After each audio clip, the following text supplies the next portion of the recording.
Dia mencubit leher monster itu dengan tangannya sendiri dan menetapkan posisinya. Qin Yichen mengeluarkan bendera besar dari cincin penyimpanan. Ini adalah bendera pertempuran yang ditempa oleh Lin Yu dan Zhang Yun. Ada lingkaran sihir yang tak terhitung jumlahnya di dalamnya, dan bahan terberat digunakan untuk melemparkan pilar setinggi 30 meter ini, lebih tebal dari satu orang, dengan permukaan bendera hitam. Di atas, disulam dengan kata Lord of Light. Bendera itu hanya selebar 10 meter, dan ketika Anda mengeluarkannya, itu akan menyoroti dua kata, atmosfer. Apakah kamu akan menjadi musuh kami? Mata binatang bersayap ganda itu sedikit bermartabat. Orang di depannya memberinya rasa penindasan penuh, tetapi perasaan ini tidak dirasakan oleh binatang lain, yang berarti bahwa orang di depannya sangat mungkin adalah pria yang kuat. Selain itu, fakta bahwa dia sendirian di sini adalah keyakinan mutlak pada kekuatannya sendiri. Semuanya harus dilakukan dengan stabilitas terlebih dahulu. Bagaimanapun, ini adalah pertama kalinya benteng ini dibobol setelah bertarung dengan utusan begitu lama. Ini jelas merupakan situasi yang sangat menguntungkan bagi Warcraft. Selama Anda mengendalikan tempat ini, Anda tidak akan takut bahwa para utusan akan tidak datang. Selain itu, setelah sepenuhnya menempati tempat ini, menyerang 3 benteng yang tersisa adalah masalah yang sangat sederhana. Ketahuilah jenderalnya, jika tidak, monster bersayap 2 tidak layak untuk memerintah begitu banyak monster. Qin Yichen melepaskan tangannya, dan bendera itu jatuh dengan mantap ke bawah.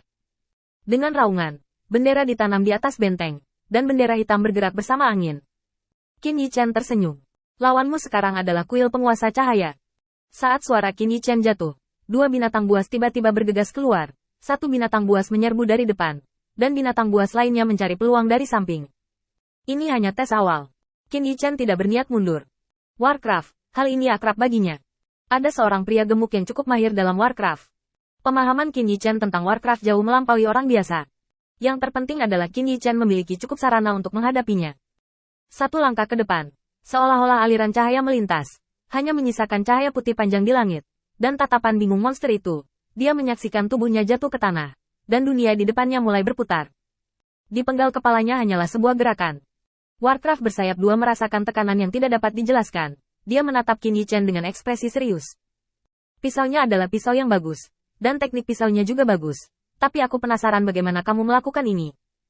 Melambaikan pedangnya dengan santai, Qin Yichen membuat gerakan retraksi halus sebelum memutar kepalanya untuk melihat ke sampingnya. Binatang buas yang belum sempat memulai. Hei, kenapa kamu baik-baik saja?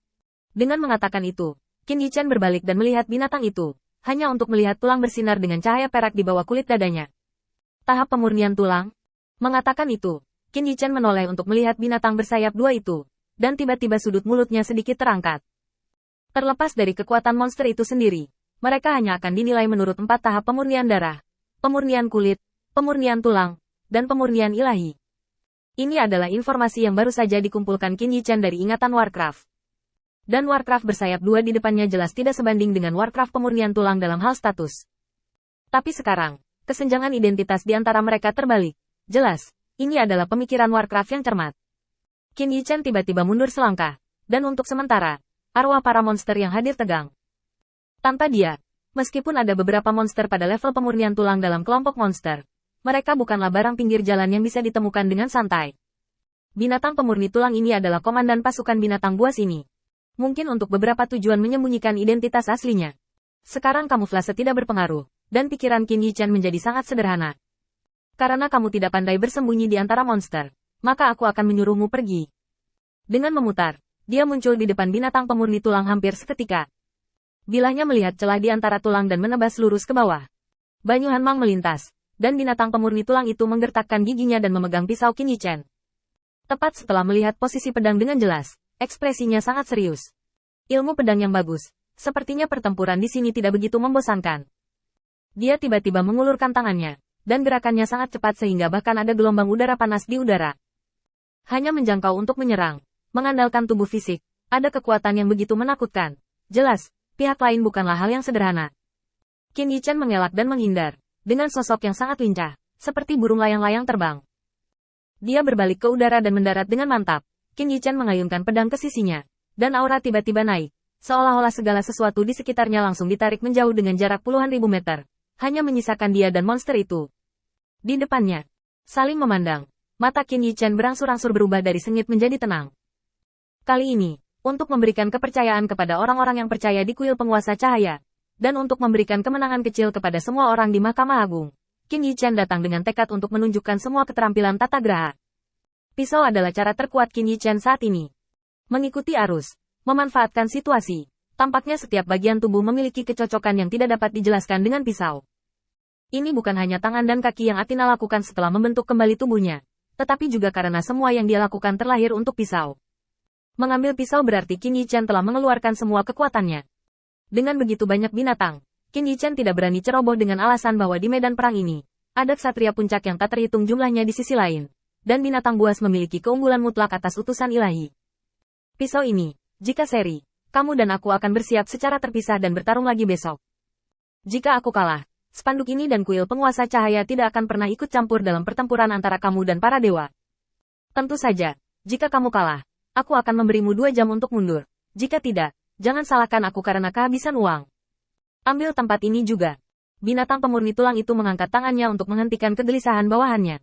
Ketika dia melihat Qin Yichen, napasnya tertahan, dan dia memiliki suasana ketenangan yang tidak akan berubah ketika Gunung Tai akan runtuh. Semua mundur. Seni bela diri cukup populer di kalangan iblis saya, dan tidak ada ras manusia yang berani menantang saya. Karena kamu sangat berani, aku menerima taruhan ini. Mengatakan itu, binatang itu mengulurkan tangan dan merobek baju perang yang disamarkan, memperlihatkan otot yang tertutup rapat dan terluka parah. Kekuatan, seolah terakumulasi di setiap otot. Angin sepoi-sepoi bertiup, dan tubuh monster itu tiba-tiba menjadi 2 kali lipat. Aku akan membiarkanmu pergi dulu.